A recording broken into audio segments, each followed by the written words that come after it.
Jacob Geller is a video essayist who covers video games, history, politics, empathy, and more.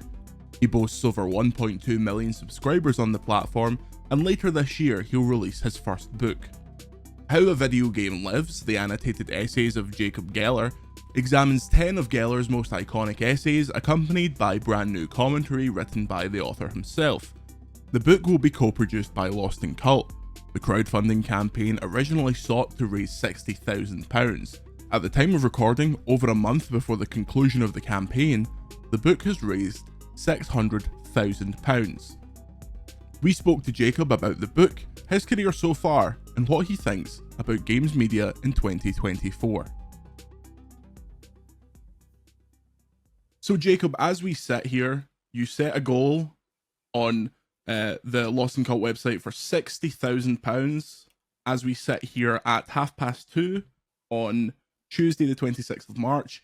It is over £500,000 funded. How are you feeling right now? Totally blown away. I mean, it's really scary doing something that's not kind of not the format that people have gotten used to you in. You know, it's like I had a pretty good idea that people liked watching me on YouTube.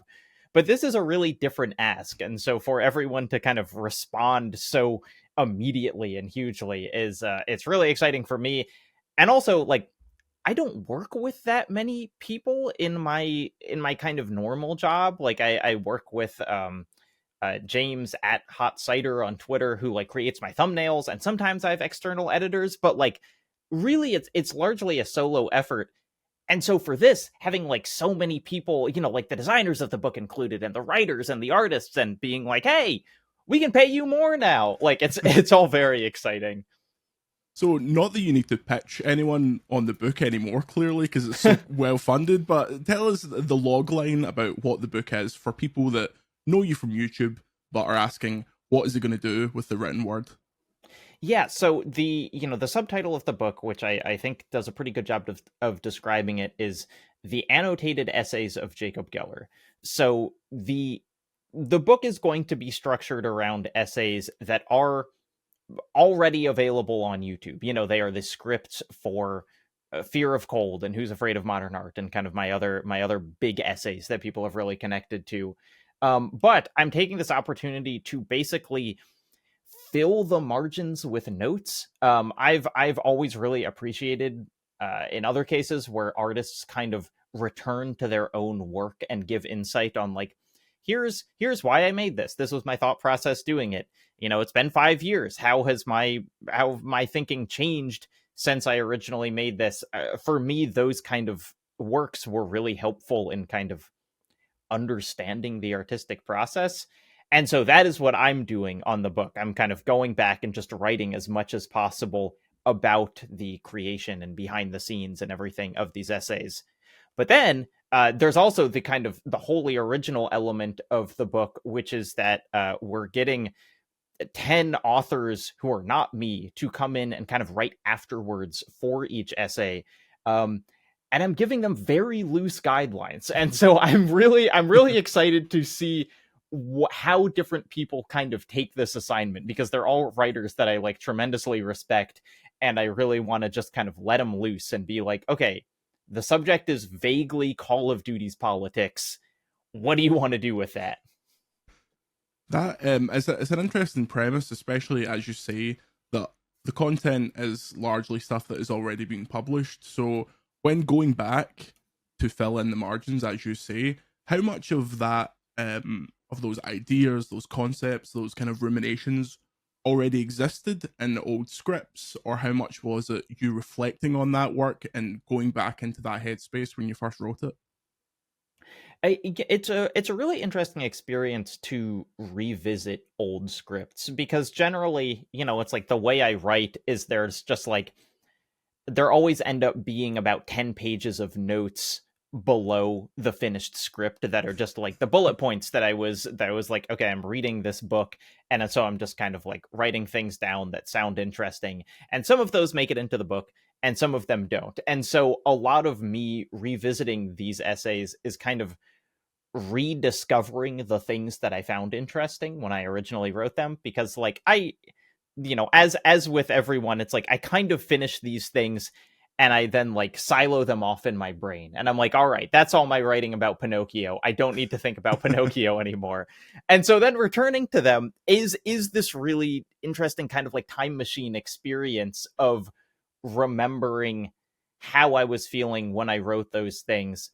And I think it's been a fascinating experience to contrast those original ideas that maybe just didn't work within the structure of the essay with the experience of kind of seeing how the essay has existed 3 years in the wild, and knowing all of the feedback that I've seen people give on it. And like if I wrote this in 2020, if I wrote this in 2024, well, I obviously would have included like this example in here. Yeah. And so like doing both of those things simultaneously has been really fun. The the book is being co-produced with Lost in Cult. How did you get involved with them, and what was the creative process like? Was it you going to them with the idea, or did they influence it in any way? Yeah, so I mean, I've been friends with the people who kind of make up Lost in Cult for about as long or longer than they've existed. Ewan Wilson, who's one of the top people there. I've known for a long time. I I loved. Are you familiar with Gareth Damian Martin's magazine Heterotopius? I've heard of the name, but for those not familiar, set it up a little bit. Yeah, so Heterotopius was this magazine that's still kind of in production, but it's slowed as Gareth has made Citizen Sleeper and is now making Citizen Sleeper too. But this really brilliant kind of self-published game zine on architecture. And it had, like a lot of early writing about like Naissance, a game that I've talked about a lot, or Playdead's Inside, or a number of those things. And Ewan was involved there, I think. I'm pretty sure he was. And so I kind of like, I just like followed all of those people's careers, and then seeing Lost in Colt's first big project, which was like that Sable book, Mm. go up. They've made a Sable art book that I think is just gorgeous. And I talked to him multiple times kind of about like writing in different respects. I've contributed to their kind of like periodical called Lock On. I've like written shorter pieces for that.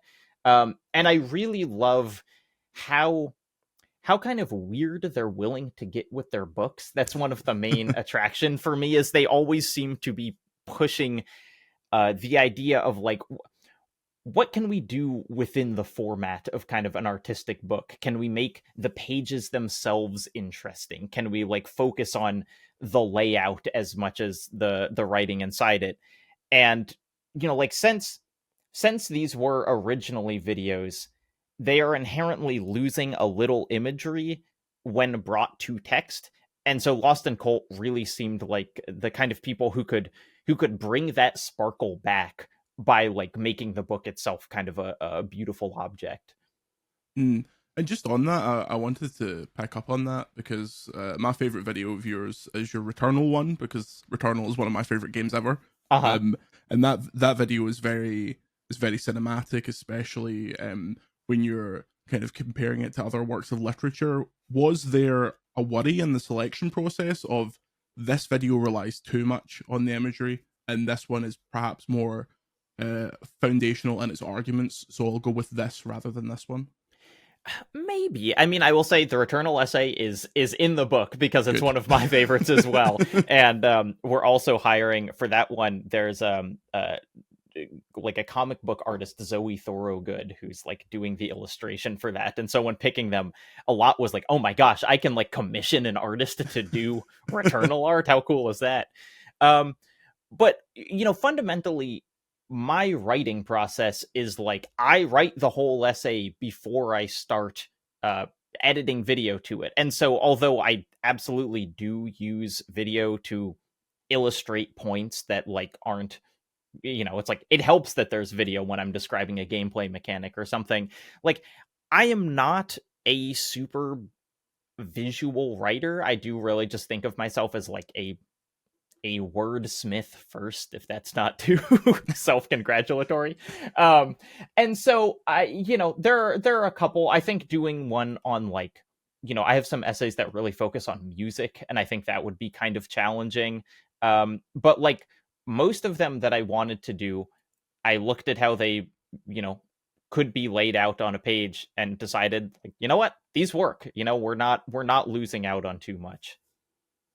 And just now that you see the scale of the funding, how does that change the scope for the book? Because presumably when you were laying it out and thinking, okay, this is the figure we kind of have to hit, now that it has far exceeded that, how does that change your thoughts on what you scoped for, what you could potentially changed?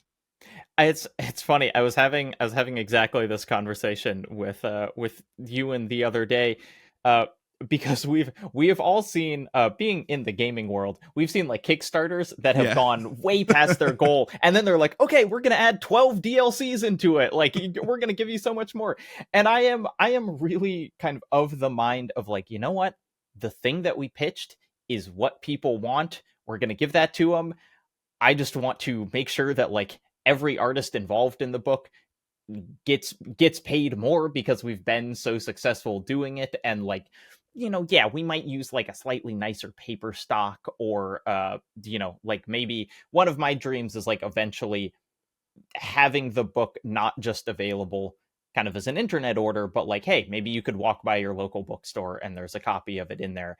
And like, this funding doesn't directly correlate to that, but the being able to point and say like, look how successful this was, is a really good tool in itself for kind of making that pitch of being like, this is not, even though this is a niche product, there is enough appeal for it that like it doesn't need to purely be sold online. And so my kind of thoughts about scope are more related to like, how many ways can we get the book out there versus what is the content of the book itself going to be. Because I've always been pretty sure what I wanted to do, and now I'm just thrilled that like we can do exactly that, and we don't really have to cut corners with it.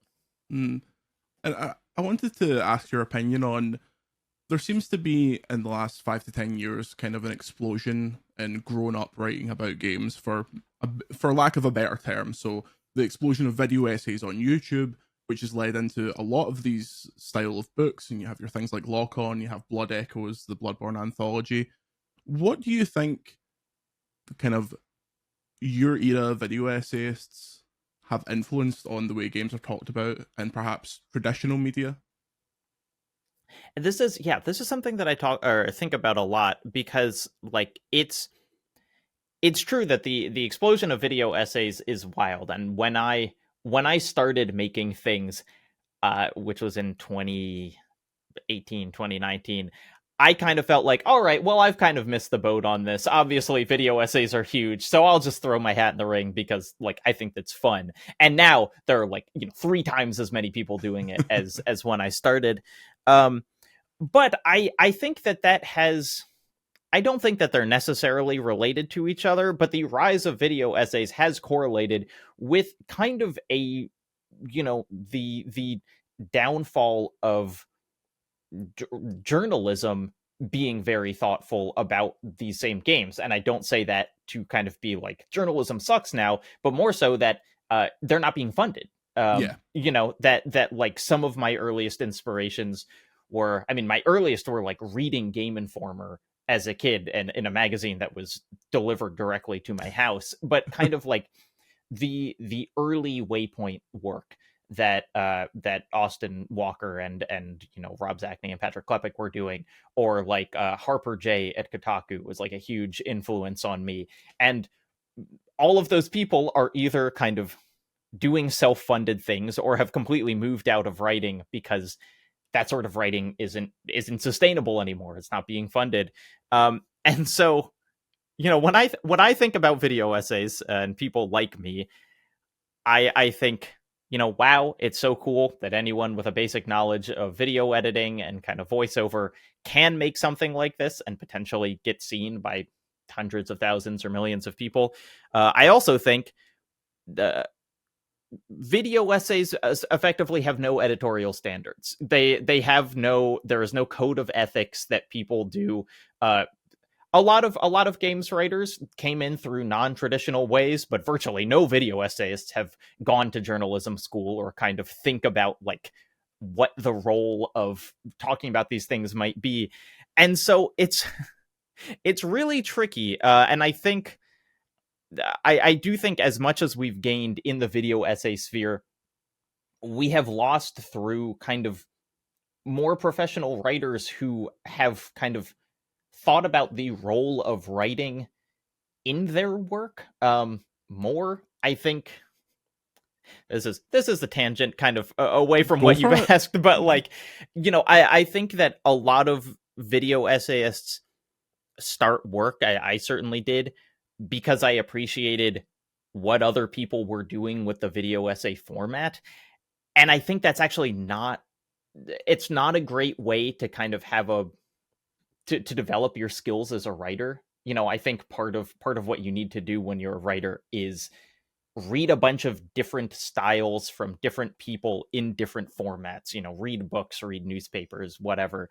And because I see all of those other formats shutting down, I kind of worry that it's just people like me now, and like I'm no one. I've played games long enough that I know what I like and how to describe them. But like I worry if it is only people like me kind of driving the conversation about these things, because like what YouTube likes as a topic and as an approach is often very different than what makes actual good or constructive writing.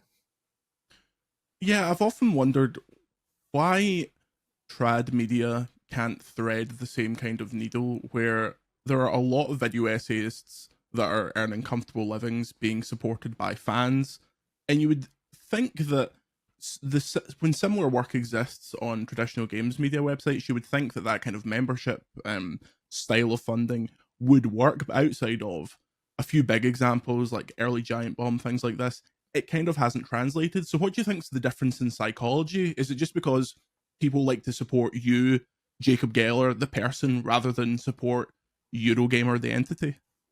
I think that's a big part of it. I think that when people give money, it is often because of the kind of parasocial connection they feel to one person. And like, this wasn't an intentional thing when I chose to just call my channel Jacob Geller, but like I think it's really benefited me that when people sign up for my Patreon, or I tell them that going to Nebula supports me directly, that they're like, yes, Jacob, that's the guy that I want to help. And even if Eurogamer is, even if that money is functionally only going to a handful of people, I think it's still abstracted enough that people feel like they are giving their money to an institution, to some kind of company rather than a person.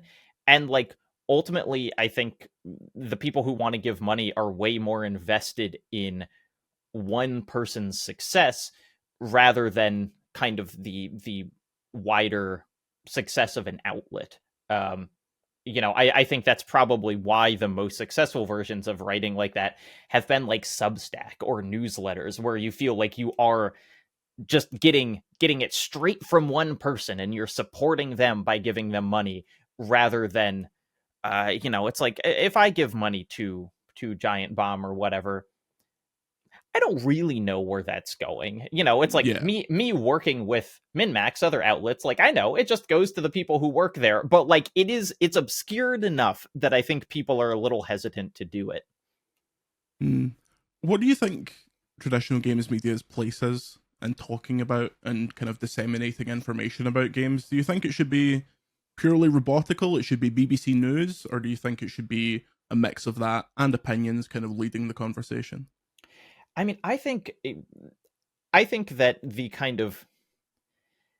the use of games media as simply informing people about what games are coming out is something that's been almost entirely superseded by the ability of publishers to just talk to their audiences now. It's like when I was reading Game Informer, E3 was not live streamed. And so to find out what was happening at E3, I would have to like read a games magazine. And no one has to do that anymore. We don't need a write up to tell us what the release date is for a game, or even kind of like, hey, there's a new trailer, because we're all just getting that specifically from the publisher. So I feel like now there is even more of a need for kind of like having perspective, and specifically kind of having a long-term perspective, because that's something that games media really struggles with, because it's so unstable and because it doesn't pay anything, is like people don't stay in it very long.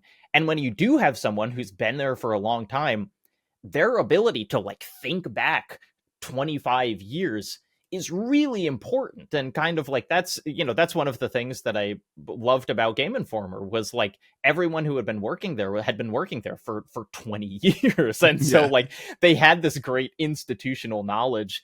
When I do research on older games, the kind of writing that I'm hoping to find is that very, opinionated, perspective based, like contextualizing the game within its moment. Because if I want to read about how Devil May Cry 3 was perceived, it's not really helpful for me to just hear like, this came out on this date and it is a third person, action game.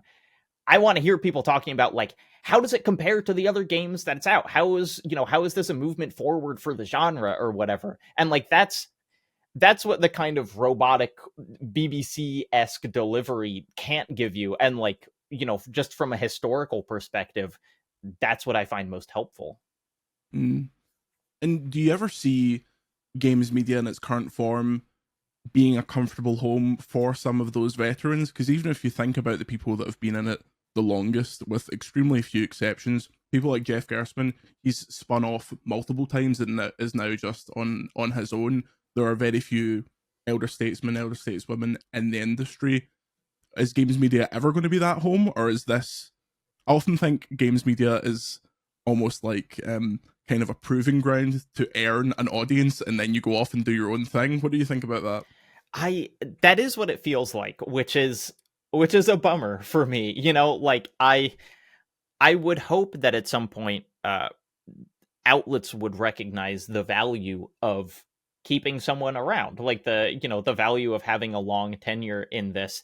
And that's kind of what I was hoping things like Launcher from the Washington Post would be, of kind of more traditional media bringing people in.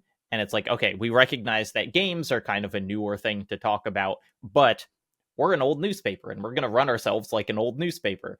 And that hasn't panned out. And so I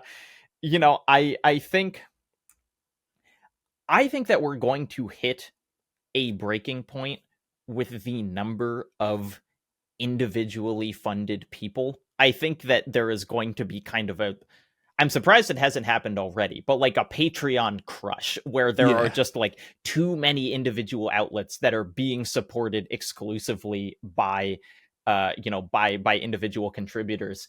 Um and I don't know what we're going to do then, but I feel like at some point it is going to loop back around to like, what if we did have a news outlet and it just wasn't, helmed by a venture capital idiot? Like I think that the kind of death of most of these sites isn't necessarily that they are individually not successful, but just that they are being held to standards that like media as a whole is almost impossible to reach. They want it to act like a business that's increasing their profits forever. It's pretty inarguable that the biggest disruptor of that was YouTube.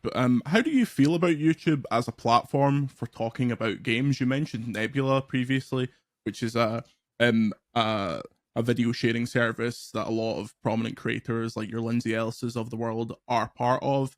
So how do you feel about the behemoth that is YouTube in 2024?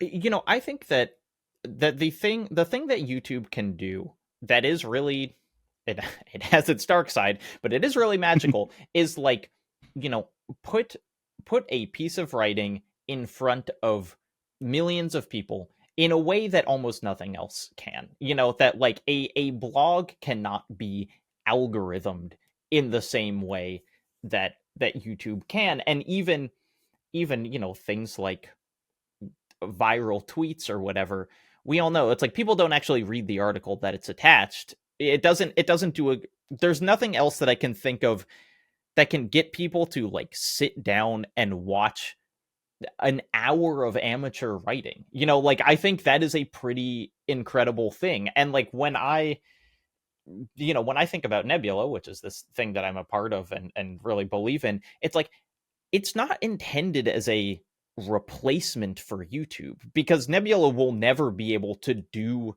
that thing of like just choose someone and like show them to people. And like that is what happened to me, and that's the reason that I'm able to do any of this, is because I made a video on looking for a secret in Shadow of the Colossus, and YouTube just decided that like that's a video that millions of people would like to see.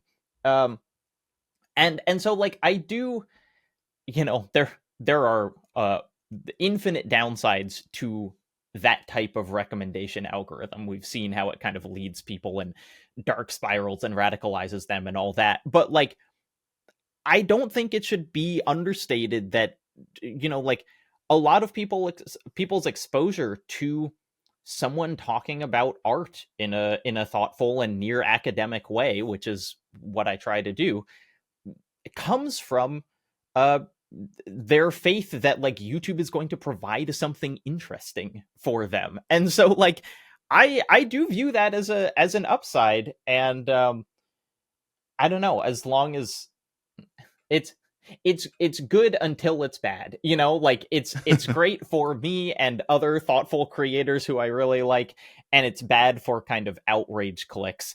And it's often hard for me to kind of like square the positives that I feel about that system with the negatives that come from the exact same system. As you mentioned, it kind of democratizes the value of opinion. On traditional media, you look at the outlet and you think, well, previously you would think, okay, if this is coming from the New York Times, it lends a level of prestige. But YouTube, anyone can put up anything they want, and thus the only real measure of what is correct or what is authoritative is views. Do you think there is a way around that, or is it just a case of people develop who they trust, and for good or ill, that's kind of what they go with? Um, Something that even traditional outlets have been doing, or at least enthusiasts reading traditional outlets have been like, how do you deal with the fact that reviews of art are inherently subjective, and different people might have different tastes than you? And the answer has always been, find writers that you like. Even if you are reading the New York Times, they have multiple film critics. One of them is probably closer to your taste than the other. And so, like, it's a reliable system to be like, hey, I've liked most of the movies that person has recommended. I'm going to follow this person now. And I think YouTube makes that a lot easier, because you're basically always following individuals. And so you're getting that perspective. I think the thing missing is that even the perspectives at the New York Times do they're supposed to have fact checkers. There are certainly examples to the contrary, but like traditional media's like editorial standards do generally exist outlet wide, and so it in the past has been difficult for people to go on and write completely unsubstantiated nonsense without it being caught by some sort of editing process. Obviously, you can find instances to the contrary, but like that's generally how it worked. I think what is challenging about YouTube is just like you don't know what that editorial process is. That the person you're listening to might have the same thing. They might be really knowledgeable about one thing and really not knowledgeable about the other, and like you don't have a way of kind of knowing what that is unless you can see their behind the scenes.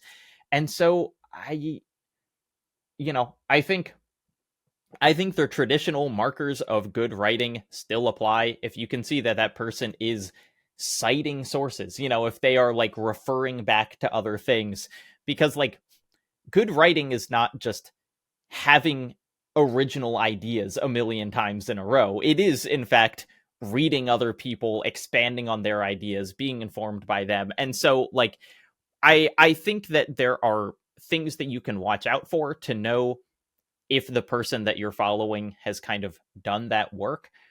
But it is way harder, and it's one of the kind of unsaid uh benefits of like being at an outlet is like that work was supposedly done in advance of readers reading it.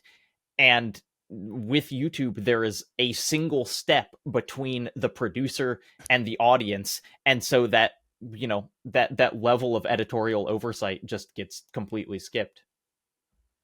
Just on that, how often do you worry that you've got something wrong? Be that your interpretation of something, maybe a take, or even as small as fact checking. Do you have processes in place? Do you show cuts of the videos to your audience beforehand? How does that all go down? I worry about it constantly. It depends on the thing. If I am simply talking about how I experienced an artwork, I'm not too worried, because it's like, sure, people can disagree, but it's not going to be a factual disagreement. They'll just say, oh, you missed the point of this story, and I'll respond, no, I think you missed the point of this story, and like that's it. But there are, I mean, like in a video that I released yesterday, I got Francisco Goya's death date wrong by 1 year, and it's like that's not, it doesn't change the meaning necessarily of anything said in the essay, but it is frustrating. And I wish that I could go back and like that, I have like a giant book on Goya that I was reading, and I just wrote down the year that he died wrong from that book. And so it's like I run into the same things with pronunciation, where like I talk about a lot of artists and a lot of ideas that are not originally English, and I want to pronounce them right. And sometimes I'm able to go and watch a recording of that and accurately recreate it. Sometimes I watch a recording of it and I just can't, because I don't have kind of the linguistical skill. And then often, I don't even know that I don't know how to pronounce something until you do it, in the same way that everyone has kind of like, I never realized I had only been reading that word and hadn't said it out loud and been corrected yet. And so like it is, I kind of try to have my fact checking happen first, almost by drawing from sources that I know are kind of peer reviewed or officially published or done all this stuff. But like I wish that I had those layers of kind of reviews and edits to send it through. And like I don't really, unless you count Patreon seeing it a day early and being able to call out like, oh hey, you didn't unmute this audio track, and so half the video is silent. I suppose that, as you mentioned, that is the double-edged sword of YouTube. You can be so responsive to things, but that can also lead to having to make a response to that response, because things have evolved in real time. Whereas in my world, if a story changes, we can just put a little box in and say, update, this isn't true, this is true, kind of thing. Yeah, it's one of the reasons that I generally avoid talking about things that are too recent, because it's like, as well as just not knowing where a story is going to land, like I really rely on reading other things about it. Like I want to be able to work from the critical reception to something and kind of decide how I share my thoughts with that critical reception, or how mine differ. But it's really kind of scary to not even know what that is. I mean, recently, this is a completely different example, but it's like I beat Final Fantasy VII Rebirth before that game released, and those like couple days of like knowing what happened at the end and having no one even like started the game, and then be like, what am I going to say about this when it comes out? Like I had no idea what the critical reception to that game was going to be. And it's a very kind of scary feeling to just be like floating with your thoughts and no other context. Yeah, the moments after you've sent your score to Metacritic and you start hearing from friends what they've given it, you're like, oh yeah. God, this is going to be This is going to be fun because this is going to live forever. um, before we get into some questions from your viewers, I have a good friend, Hamish Black. He runs the channel Writing on Games, does a lot of video essays, and I can always tell when he's playing something when it's about to turn into a video idea. How do you play games for fun, and how do you turn off that bit of your brain that's like, this is work, this is content, for that terrible word? First of all, love Hamish's work. He actually here is a round of revisions. Before I published my last great secret in Shadow of the Colossus video, he looked at that script and like gave notes on it and was like, I think you could make this story point clearer. And that was like my first huge breakout script, so I will always be appreciative to Hamish for doing that. Well, this entire podcast owes a lot to Hamish Black, because I recorded my first gaming podcast in my mum's kitchen with Hamish, and when he had like 10,000 subs or something like that. But I just loved his stuff, so look at him now. But yeah, how do you play games for fun? How do you turn off that voice that says, I'm thinking of something here? It is really challenging. You know, it's like a lot of I've Helldivers has stopped my Fortnite playing, but it's like a lot of my like gaming nights with the boys were like just playing Fortnite, because that's a game that I like know I do not have any critical thoughts on, you know? And so it's just kind of like, hey, this is purely kind of dumb entertainment for me, and I don't need to engage my like, oh, what's the take on this? I think, you know, a lot of that now for me comes from replaying games, you know, and specifically even games that I've already talked about. Like Metal Gear Rising Revengeance has been the subject of a video. I know I'm not going to make another video on it. So like going back and playing that game is purely kind of a fun exercise. But it's really hard to get away from the feeling that like, if I don't think I have a Balatro video essay in me. And so now my like 20th hour that I'm spending on Balatro, it does feel a little bit like I'm wasting time, even though it's just something that I enjoy and we're due for enjoyment. Like it is hard to get away from that feeling. And I haven't mastered it. Like I don't, you know, I don't quite know how to turn off and simply enjoy something.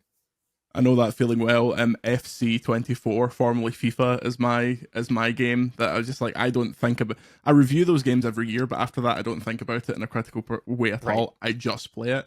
And similarly, while I was reviewing Dragon's Dogma 2, I was playing and Rise of the Ronin, I was playing a ridiculous amount of Balatro, and it became quite good time to ruminate on what I thought about the game, because it's just, you're just doing the same thing over and over You're again. Just like, okay, full house, straight, 2 pair, good job. And then you start to think, oh, that means this is this, and this connects to this, and this is a good way to frame the argument.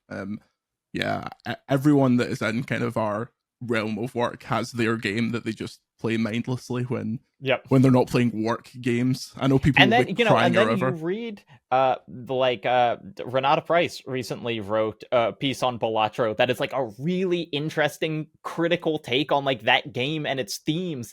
And so I was like, oh, there is no true turn off game, you know, that like every game actually has interesting analytical stuff you can do with it.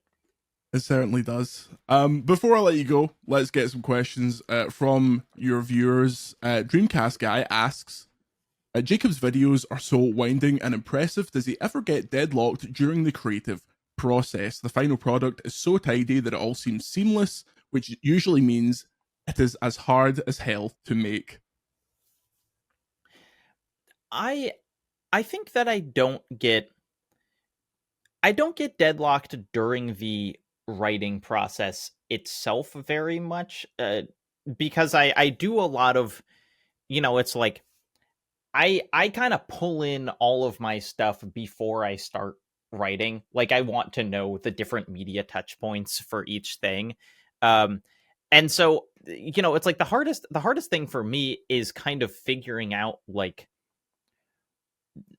it's very easy to just kind of give an analysis of one thing.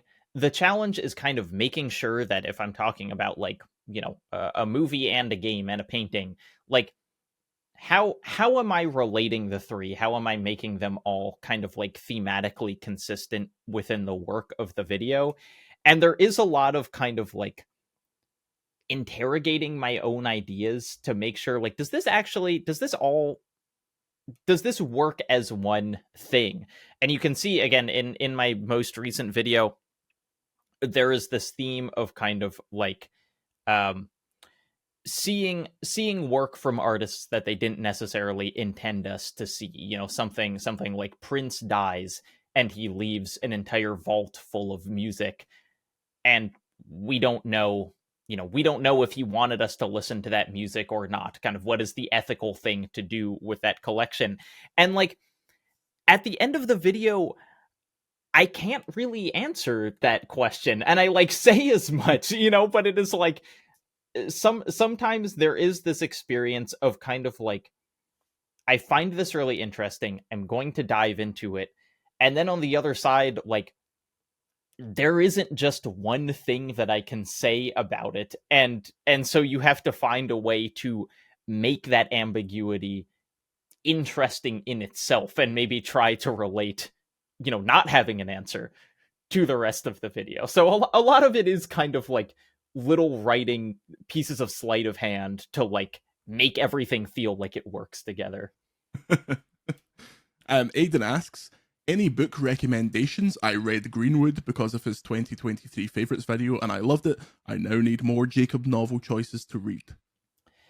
Let's see. I haven't read any like novels. I recently read Naomi Klein's Doppelganger, which is a book where Naomi Klein, a kind of longtime political writer and reporter, writes about her experiences constantly being confused with Naomi Wolf, a longtime political writer reporter who kind of went bananas with like COVID conspiracies and now is kind of like a fixture of the Alex Jones InfoWars world. And that is a really brilliant book that's kind of talking about the ways that doppelgangers are used in different fiction and in different kind of like political climates in the world. Otherwise, I always recommend Patricia Lockwood is my favorite writer, and she has a memoir called Priest Daddy and a semi-fictional work called No One Is Talking About This. And I recommend both of those very highly. Very nice. This isn't a question, this is just a comment. Miss Pavlichenko says, just to tell them that as a French person, I hear nothing wrong with the way he says Rayman. So this is a long running bit on my podcast, Something Rotten, where I say now Raymond Raving Rabbids. I think I say Min. I say Raymond Raving Rabbids, and my co-host Blake Hester refuses to cease bringing up that I pronounce this in a very strange way. So it's the old Mario thing. Like, it's just pronunciations. We read these things as kids and then it gets like stuck into our head. I say the title Devil May Cry, and I put the emphasis on like May, and I don't know why that's happened, but like that's how it exists in my brain now. That sounds like that's a person called May rather than they may cry. It's may cry. Bruno Bega asks, does Jacob have a white whale topic, something he would love to make an essay on, or something he would talk about in the future? Let's not go for something you've got planned. Let's go for a world in which how many people like it or watch it does not matter remotely. What would you talk about? I mean, that is kind of the strategy I take with my videos. Like, I don't generally, often I've been like, really, people are interested in Pinocchio? I kind of thought this one was going to fall flat. For a long time, That White Whale was actually the game, The Beginner's Guide, just because it is my favorite game, and I was like scared to talk about it. And so then finally, in this video that I released yesterday, I've talked about that one a lot, but like it took months to put that video together. I fit that in, and I was really excited to kind of get it in there. I don't know. I mean, I have a lot of kind of like strange childhood fears that I have worked some into essays, but like I do feel like a lot of my essays are kind of figuring out ways to work through, like, why was I so scared of that as a kid? And like, there are definitely some of those that I haven't touched on and like might get brought up in a future video. And I feel like that's my white whale is just further psychoanalysis of myself through these topics. Speaking of the beginner's guide, this is a question from me. What's a game that you've watched a video essay on, then tried out for yourself? Because when H Bomber Guy put out those pathologic videos, I tried that game, and as he warned, I bounced off almost instantly because it was just too much for me. Has there been an instance of that happening to you, or do you just stick through it because you want to see why this person's so Oh into no, it? I mean, I bounced off pathologic specifically. I had the same experience. I love there are whole genres of games that I love hearing about that it's like I've made some efforts in the past to get into fighting games, and like I think they are so cool structurally. You know, like what a fighting game is doing and the way that people talk about them is really great. And I watched I've watched video essays on them. I watched competitive Smash for a long time. Recently Patrick Gill at Polygon made a video about like why Tekken is so interesting, that I really loved. But like there is just such a high ask to kind of begin interacting with the systems in the way that they're talking about that I've never quite made it there. Hmm. Um, I Am Become Box asks, while I share Jacob's concerns for predatory monetization practices, I've fallen a couple of times into the delayed variable reward system that some ostensibly predatory games provide. Has Jacob ever fallen into these trappings via gacha games or otherwise? I don't think so. I have a lot of anxiety about just spending money ever. And so like I am much more the like I am going to drive the fun of this game into the ground before I spend $2 on it. Um but I'm trying to think of the skin purchases in Fortnite where I've been like, well, I absolutely need to have that. Oh, well, I think recently was it Alan Wake? There was an Alan Wake. Oh, and then there was Snake and Raiden that they put Hmm. in the store, and I immediately bought Raiden, and then realized I was like, that was like $17. That was like a lot of money for the privilege of running around as like a character skinned as Raiden. So I've certainly spent money in the past, but nothing that I've felt myself like going down a slippery slope for. Hmm. Just on that, I almost thought that the recent drama around Dragon's Dogma 2 microtransactions was a bit of a throwback. It was a bit kind of horse armorish because it was really passionate arguments about purchases that were a couple of pounds. Whereas you turn on Fortnite, you turn on Apex, you turn on Warzone, and you are spending the price of incredible games on these digital skins. Why do you think that? Do you think it's just a slow creep? Do you think the war has been lost?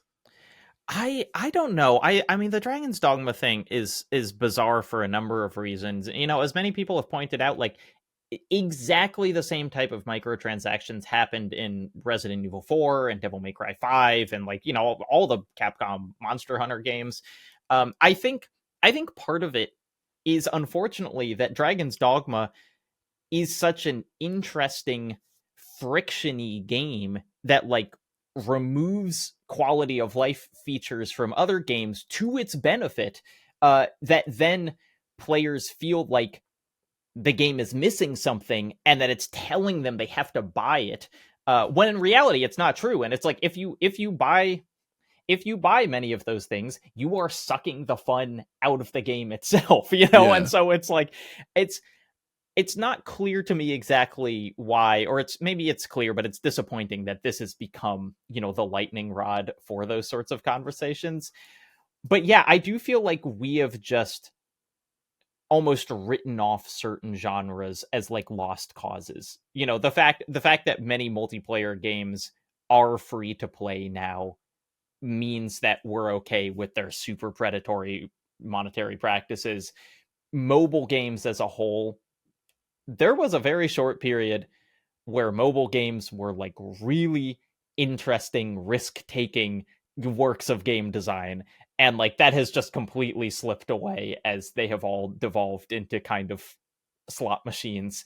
And so it's sad, but it also feels like, if you got mad at every new multiplayer game that had $1,000 worth of microtransactions, you could never talk about anything else. So I do understand why people make the choices that they do. Okay, the final fan question and the most important one from Happy. How many tacos do you think you could eat in an hour? Like cheap soft shell tacos from Taco Bell. The only other thing you have to help is water.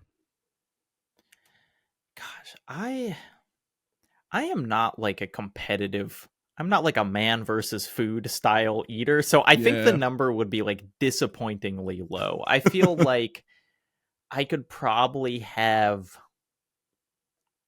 let's see, if you had like 15, maybe Mm, that would be like a taco every 3 minutes. It's like, because at the beginning, you could certainly eat a taco a minute, yeah. but it's like you're going to start slowing down pretty fast. And even 15 seems pretty high, but I think under the right circumstances, I could do it.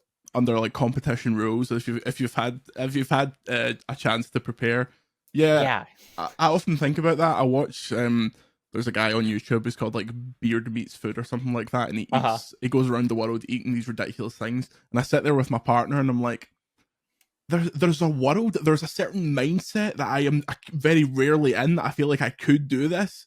But if you were just throwing them down constantly, like I just don't understand that. I also feel like you'd have to be doing something at the same time. If I had a good YouTube video on, I could just go. I could just not even Right. think about it. Yeah, it's like if you don't have to consciously take in how many tacos you're eating, you're just, you look down, it's like, oh, I guess I just ate a dozen. Yeah.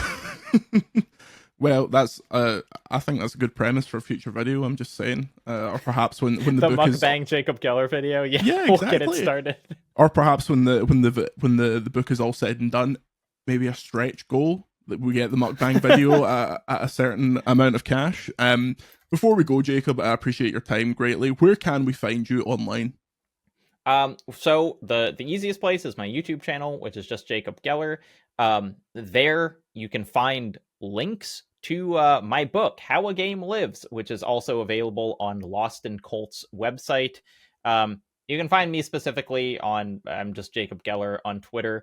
And maybe check out the Something Rotten podcast, which is something that I do with my friend and co-host Blake Hester, where we play so-called rotten games. We are just finishing a season on Disco Elysium, which is a very beautiful game, a staggeringly beautiful game that also has a lot of rotten themes, and we are digging into both sides of that.